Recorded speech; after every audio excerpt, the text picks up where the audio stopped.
bien, entonces en esta noche vamos a ver la descripción del nuevo Cristo frente a un Juan que queda extasiado por lo que está viendo. Lo primero que tenemos ahí, que nos dice la Escritura, es una descripción que Juan va a hacer del Cristo que está viendo ahora, desde arriba hacia abajo. Comienza por la cabeza y en esa cabeza encuentra que los cabellos están blancos. Esos cabellos blancos están indicando muchas cosas. En primer lugar, esos cabellos blancos están indicando la pureza del Señor en todas sus acciones, en todas sus motivaciones, en todos sus pensamientos, en toda su forma de proceder. Pero también está demostrando que el Señor no tiene edad, está demostrando que el Señor es eterno. Generalmente nosotros asociamos el cabello blanco a las personas de edad avanzada, ¿no es cierto? Y la Biblia nos manda a honrar a esas personas, nos manda a respetar a esas personas, porque esos años que han vivido le dan cierta autoridad, le dan cierta experiencia. Así que ese cabello blanco está hablando de la madurez del Señor, de la experiencia del Señor y del respeto que se merece, del respeto que ostenta por ser el Rey de Reyes y Señor de Señores. Lo describe directamente como el anciano de días y no es una descripción propia o exclusiva, sino que Daniel también lo describe de la misma manera en el capítulo 7, versículo 9. Estuve mirando hasta que fueron puestos tronos y se sentó un anciano de días, cuyo vestido era blanco como la nieve, y el pelo de su cabeza como lana limpia. Su trono llamas de fuego, y las ruedas del mismo fuego ardiente. Muy bien, la palabra que usa para los cabellos del Señor ahí en el hebreo es la palabra nequé. Esa palabra está indicando que tiene extrema limpieza, que tiene extrema blancura. No es un blanco natural, no es un blanco común, sino que lo que está indicando que es un blanco extremo. La santidad del Señor es perfecta, es absoluta, la pureza del Señor es perfecta, es absoluta, su limpieza es impecable. Eso es lo que está describiendo el profeta Daniel cuando habla acerca de los cabellos del Señor. Luego sigue él haciendo la descripción y toma los ojos y dice que los ojos del Señor son como llamas de fuego. Evidentemente la mirada del Señor fue tan penetrante que Juan se vio al desnudo frente a la presencia del Señor. Vio al desnudo sus pensamientos, vio al descubierto las motivaciones de su corazón, las intenciones de su corazón. Se vio absolutamente descubierto por la mirada del Señor. Por eso él dice que los ojos del Señor son como llamas de fuego, fueron más que penetrantes. Entraron hasta la profundidad de su corazón, entraron hasta la profundidad de su alma. Esto está hablando de la omnisciencia que tiene el Señor, que todo lo ve, que todo lo sabe, que no hay nada que se esconda de Él, y el discernimiento absoluto que tiene el Señor acerca de nuestros pensamientos y de nuestras motivaciones. Ustedes saben que el único que tiene discernimiento absoluto sobre nuestros pensamientos y motivaciones es el Señor. A veces pensamos que el enemigo tiene discernimiento sobre nuestros pensamientos. Sin embargo, el pensamiento del hombre únicamente lo entiende el Señor, lo conoce el Señor, lo discierne el Señor. Y ustedes me dirán, bueno, pastor, pero entonces, ¿por qué yo tengo una batalla tan grande en la mente con mis pensamientos? Bueno, que Él no los conozca no quiere decir que Él no trate de influir, no quiere decir que Él no trate de molestar o que no trate de oprimir. Es tan inteligente el enemigo que tenemos enfrente que mira la reacción de nuestro rostro y por la reacción de nuestro rostro y de nuestro cuerpo, Él sabe si el pensamiento que plantó tuvo efecto o no tuvo efecto. Él puede, como yo digo siempre, oler el miedo, ¿sí? Así como un animal puede oler el miedo en una persona, porque cuando tenemos miedo despedimos una hormona que el animal la puede olfatear, la puede oler, el enemigo hace lo mismo. Y entonces, mirando nuestro rostro, escuchando nuestras palabras, porque nosotros se lo decimos muchas veces, en la manera que nosotros hablamos y confesamos, viendo la reacción de nuestro cuerpo, Él sabe si los pensamientos que Él puso tuvieron efecto o no tuvieron efecto, pero no los conoce en absoluto. Se cuenta de Martín Lutero, por ejemplo, que una noche el diablo se le apareció para acusarlo. Y entonces Martín Lutero le dijo, bueno, decime todos los pecados que yo cometí, con fecha, con horario, que yo los quiero anotar, le dijo Martín Lutero, ¿no? Y entonces dice que el enemigo le dijo, bueno, tal día, a tal hora hiciste tal cosa. Bueno, anotaba Martín ahí en una hoja, y bueno, le hizo una larga lista de pecados. Cuando terminó le dice, ¿ya está? Le dice, ya está, le dijo el enemigo, si con uno solo de estos ya me alcanza para condenarte al infierno. Y entonces Martín puso sobre eso en tinta roja, la sangre de Jesucristo su Hijo nos limpia de todo pecado. Y dice que el enemigo desapareció. Si el enemigo hubiera sabido las intenciones que tenía Martín Lutero, o hubiera sabido los pensamientos que Martín Lutero tenía en su interior, obviamente no le hubiera dado la chance de salir avergonzado, pero no los conoce. Así que cuando viene para trabajar sobre tu mente o sobre tu corazón, tenedlo en cuenta.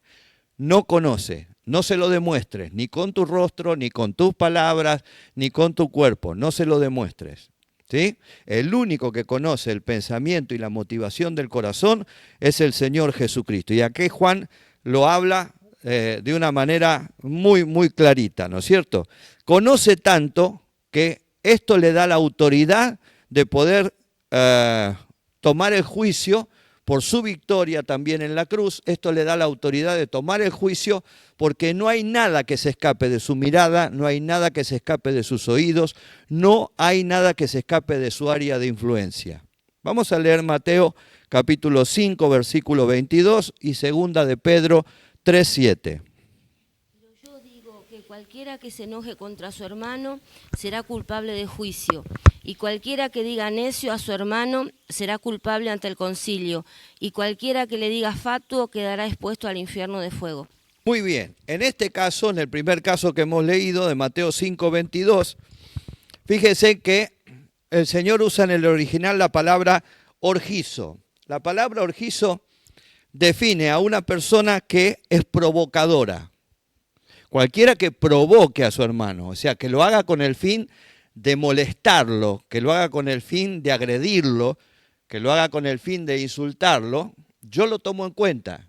La gente no lo sabe, pero yo lo sé porque yo veo todo, yo discierno todo, ¿sí? Orgizo quiere decir también encolerizar, cualquiera que se encolerice. Viste que algunos somos de mecha corta y enseguida explotamos. Bueno, tranquilo, porque el Señor también nos conoce, orgizo quiere decir llegar a exasperarse. Entonces, el Señor conoce absolutamente y un día no solamente va a juzgar las acciones, sino también los pensamientos y las motivaciones del corazón. El segundo caso, en segunda de Pedro 3:7. Pero los cielos y la tierra que existen ahora están reservados por la misma palabra, guardados para el fuego en el día del juicio y de la perdición de los hombres impíos. Muy bien. En este caso usa en el original la palabra raká, ¿sí? Que tiene que ver con insulto o declarar a un hermano como indigno. Ojo con la forma en que tratamos a nuestro hermano, porque eso Dios lo ve y lo pesa. Ojo con la manera en la que nos conducimos con nuestro hermano, porque para el Señor es muy importante. A veces consideramos que insulto es solamente una mala palabra, pero una palabra fuera de lugar, una palabra que puede causar dolor, una palabra que puede ser dicha en un tono inapropiado, puede sonar como un insulto también. Entonces tenemos que tener mucho cuidado con eso, porque el Señor lo ve. ¿Sí? A veces no dijimos una mala palabra de esas conocidas por todos, pero la intención con lo que hablamos fue insultarlo. Y el Señor eso lo ve, lo pesa y lo va a juzgar un día si no hay arrepentimiento en nuestro corazón. Sigue bajando la mirada, Juan, evidentemente está extasiado frente a la presencia de ese personaje que todavía él no puede discernir bien quién es, ¿no es cierto? Y llega a los pies, y los pies dice que son semejantes al bronce bruñido. El bronce bruñido es el bronce lustrado, el bronce pulido. El bronce es símbolo en la Biblia de resistencia, porque el bronce es un material duro, resistente, así que es símbolo de resistencia, pero también de permanencia y de estabilidad. Nosotros cuando vamos a Éxodo 27, del 1 al 6, encontramos que para ciertos mobiliarios del templo, para cierto mobiliario del tabernáculo en ese momento, Dios exigió que el material que se usara fuera de bronce. El bronce le daba la resistencia, le daba la durabilidad que necesitaba, porque iba a ser sometido también, en el caso del altar, por ejemplo, iba a ser sometido al fuego, entonces necesitaba tener resistencia, necesitaba tener durabilidad y necesitaba tener estabilidad. Por eso las argollas se hacen en bronce. Por esas argollas, recuerden que todo el mobiliario era transportable, pasaban las varas con las cuales después transportaban todos esos enseres del templo. Vamos a leerlo, Éxodo 27, del 1 al 6. Harás también un altar de madera de acacia de 5 codos de longitud y de 5 codos de anchura. Será cuadrado el altar y su altura de 3 codos. Y le harás cuernos en sus 4 esquinas, los cuernos serán parte del mismo y los cubrirás de bronce. Harás también sus calderas para recoger la ceniza y sus paletas, sus tazones, sus garfios y sus braseros. Harás todos los utensilios de bronce. Y le harás un enrejado de bronce de obra de rejilla, y sobre la rejilla harás 4 anillos de bronce a sus 4 esquinas, y las pondrás dentro del cerco al altar abajo, y llegará la rejilla hasta la mitad del altar. Harás también varas para el altar, varas de madera de acacia, las cuales cubrirás de bronce. Fíjense que el bronce figura en todo el mobiliario de lo que es el altar, en donde se iba después a sacrificar al animal. Es decir, se necesitaba que ese altar fuera fuerte, fuera robusto, fuera resistente y que pudiera perdurar en el tiempo. Entonces, cuando Juan ve al Señor y ve los pies del Señor como un bronce pulido o bronce lustrado, lo que nos está hablando es precisamente del poder, de la resistencia, de la autoridad, de la permanencia, de la estabilidad que tiene el Señor, que no cambia, ¿sí? Él es inmutable, no cambia, en Él no hay sombra de variación, dice la palabra de Dios. Después habla acerca de la voz y dice que la voz del Señor es como el estruendo de muchas aguas. Yo les contaba ayer en el mensaje que Damaris estuvo en Misiones y estuvo en las cataratas y hizo el viaje que se hace con el gomón. Bueno, me mandó el video y cuando yo lo vi medio me preocupé porque me pareció que había entrado muy adentro el gomón de lo que era la corriente de agua. De hecho, ella me decía que la corriente de agua caía con tal fuerza que llegó un momento que no podía respirar. Que se preocupó porque llegó un momento que era tanta la cantidad de agua que caía que querían que sacara el gomón de ahí porque no podía respirar, ¿no?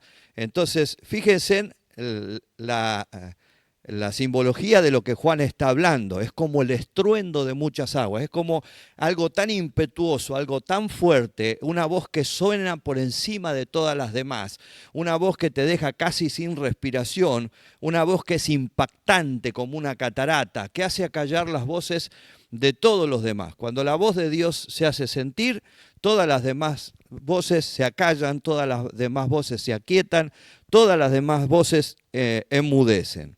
Amén. Muy bien. Dice Juan que tenía en su diestra, la diestra es la derecha, 7 estrellas. Siempre la indicación de diestra es indicación de poder o de autoridad. Salmo 110 dice, siéntate a mi diestra, hasta que ponga a tus enemigos por estrado de tus pies. Y eso se lo dice el Padre al Señor Jesucristo, hablándole acerca del juicio que el Señor va a desarrollar. Siéntate a mi diestra hasta que ponga a tus enemigos. Siempre la diestra es señal de posición de autoridad, siempre es posición de dignidad, siempre tiene que ver con el gobierno que ejerce una persona que tiene poder, ¿sí? Y a la vez dice que los tiene en su diestra. Entonces nos está hablando de que están protegidos. Ahora, ¿quiénes son estas estrellas, estas 7 estrellas? Bueno, a muchos pastores les va a gustar esto seguramente, porque las 7 estrellas son los 7 pastores. Ahora, no porque los pastores sean estrellas, entienda la figura o la broma que estoy queriendo transmitirle. Hoy, y esto también lo dije ayer en el mensaje, hoy los pastores no son respetados en las iglesias. Hoy la gente se cree con el derecho de hablarle en cualquier tono, de cualquier manera, de decirle cualquier cosa, y esto no es así. Tengan en cuenta que los pastores están en las manos del Señor y que Dios los considera sus estrellas, los responsables de reflejar su gloria, no estrellas por fama, no estrellas por gloria humana, vuelvo a aclarar para que alguno no se me confunda, sino que el Señor los considera sus príncipes, las personas que tienen que enviar y transmitir el mensaje que reciben del Señor. Entonces, cuando nosotros nos dirigimos a los siervos de Dios, siempre tenemos que dirigirnos con absoluto respeto, con absoluta educación. Yo siempre le digo a los pastores cuando me invitan a predicar, me dicen, bueno, usted tiene toda la libertad. Yo digo, no, yo estoy ahora bajo tu autoridad, porque yo no soy el pastor de esta iglesia. Entonces, cuando yo entro invitado a predicar, yo estoy bajo tu autoridad. Yo voy hasta donde vos me permitas. ¿Se entiende esto? No es que a veces por ahí se invita a una persona o se le da lugar a una persona y después no se lo puede atar más, ¿no? Porque se fue por a todos lados y hizo lo que quiso. No. Momentito. Nosotros estamos puestos bajo autoridad. Entonces, yo soy el pastor aquí en Peniel.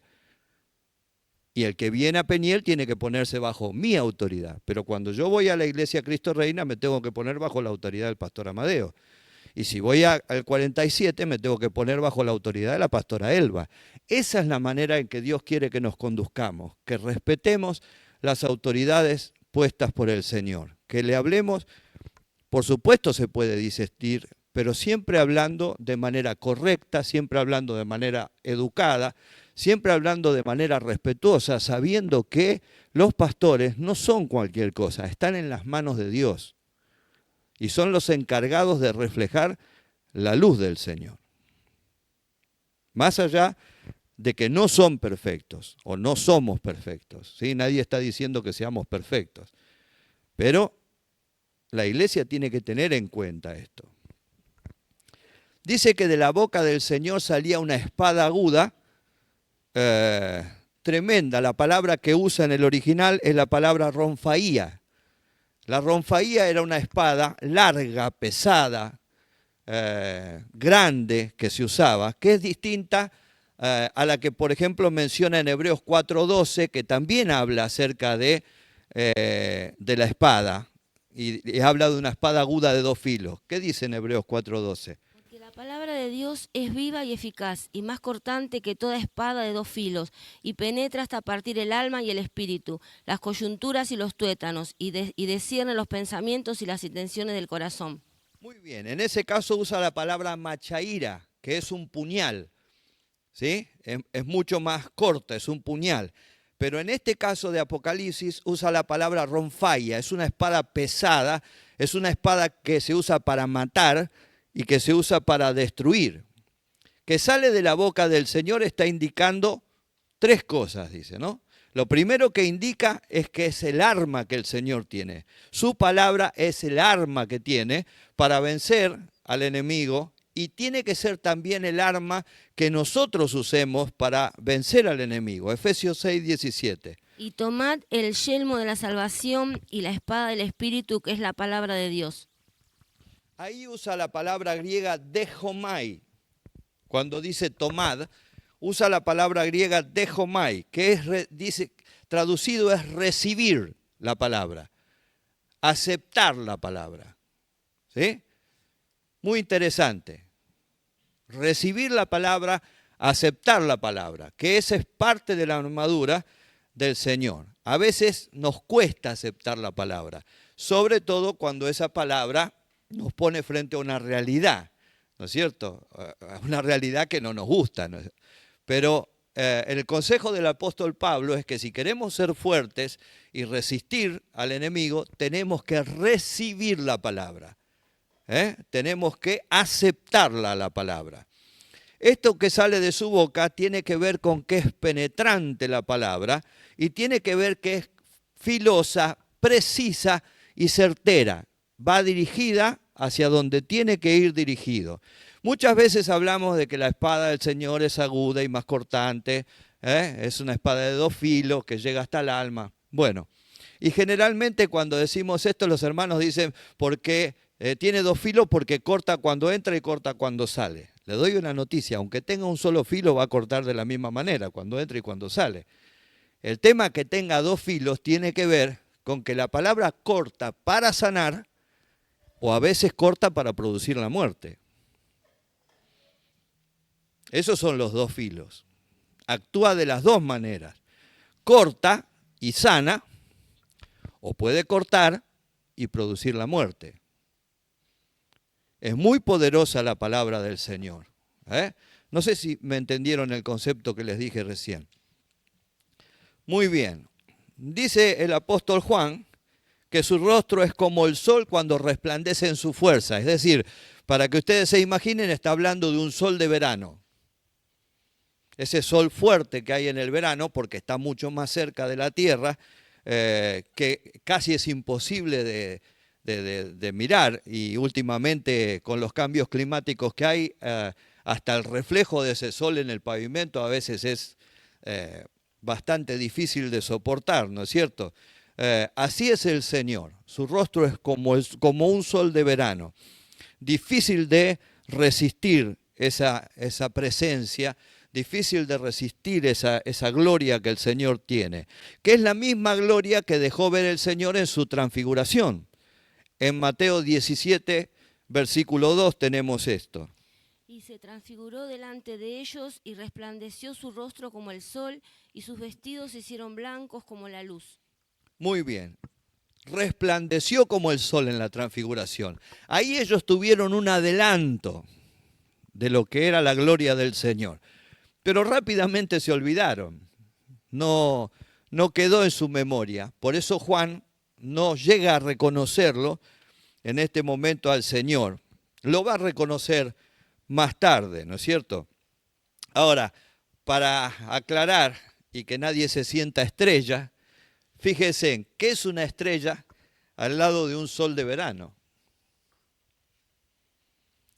Realmente insignificante, y así somos nosotros, insignificantes. Toda la gloria, toda la honra y todo el poder le pertenece al Señor. Nosotros simplemente somos instrumentos en sus manos que tenemos que reflejar esa gloria, que tenemos que reflejar esa luz, que tenemos que reflejar esa presencia. Fíjense que tenemos un tremendo contraste entre el Jesús de Isaías 53:2, que cómo lo presenta. Subirá cual renuevo delante de él y como raíz de tierra seca. No hay parecer en él ni hermosura. Le veremos, mas sin atractivo, para que le deseemos. Miren cómo lo presenta ahí. Y ahora el Cristo que tenemos aquí, que es totalmente diferente. Pablo entiende también esto, y en 2 Corintios 5:16 dice algo importante. De manera que nosotros de aquí en adelante a nadie conocemos según la carne. Y aun si a Cristo conocimos según la carne, ya no lo conocemos así. Pablo entiende que no es el mismo Cristo. A pesar de que él tuvo un encuentro con el Cristo resucitado, Pablo entiende que no es el mismo Cristo, ¿sí? Que es otro Cristo. Incluso en la carne usa la palabra griega sarx, que tiene que ver con lo que es el ser humano, con lo que tiene que ver con lo que es la carne humana, la persona física. Dice, si alguien lo conoció a Cristo en cuerpo, si estuvo con él en el cuerpo, ya no es ese mismo Cristo. Tengan en cuenta que es otra manifestación la que tenemos hoy acerca de el Hijo del Señor. Muy bien.